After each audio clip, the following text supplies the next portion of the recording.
ఆంధ్రప్రదేశ్ విద్యా ఐటీ శాఖ మంత్రి నారా లోకేష్ జన్మదినం సందర్భంగా లోకేష్ కు పుట్టినరోజు శుభాకాంక్షలు వెల్లువెత్తుతున్నాయి. మంత్రి అచ్చెన్నాయుడు లోకేష్ కు శుభాకాంక్షలు తెలిపారు. ఈ సందర్భంగా లోకేష్ పై మంత్రి అచ్చెన్నాయుడు సంచలన వ్యాఖ్యలు చేశారు. రాష్ట్రానికి సేవ చేయాలన్న ఉద్దేశంతోనే నారా లోకేష్ బాబు రాజకీయాల్లోకి వచ్చారని, టీడీపీ కార్యకర్తల సంక్షేమానికి లోకేష్ విశేషంగా కృషి చేస్తున్నారని తెలిపారు. 2019 ఎన్నికల తర్వాత ఒక దుర్మార్గమైన వ్యక్తి రాష్ట్రానికి ముఖ్యమంత్రి అయ్యారని, అదెవరో మీకు బాగా తెలుసన్నారు. ఆ 5 ఏళ్ల సమయంలో తెలుగుదేశం పార్టీ నేతలను, కార్యకర్తలను వైసీపీ నేతలు తీవ్రంగా వేధించారని మంత్రి అచ్చెన్నాయుడు అన్నారు. ఆ సమయంలో యువగలం పాదయాత్ర చేసి పార్టీ నేతలకు, కార్యకర్తలకు లోకేష్ బాబు అందరికీ ధైర్యాన్నిచ్చారని చెప్పారు. టీడీపీ, బీజేపీ, జనసేన కూటమికి 164 స్థానాలు రావడంలో లోకేష్ బాబు ప్రధాన భూమిక పోషించారని చెప్పారు.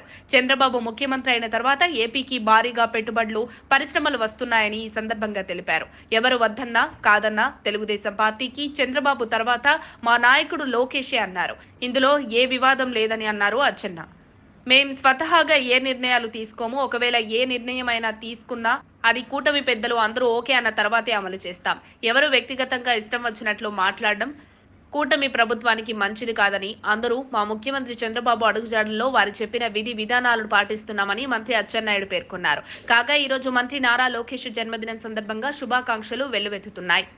లోకేష్ కు రాజకీయ, సినీ ప్రముఖులు శుభాకాంక్షలు చెప్పారు. దీంతో పాటు తెలుగుదేశం పార్టీ కార్యకర్తలు, అభిమానులు కూడా లోకేష్ కు పుట్టినరోజు వేడుకలను వాడవాడలా జరుపుతున్నారు.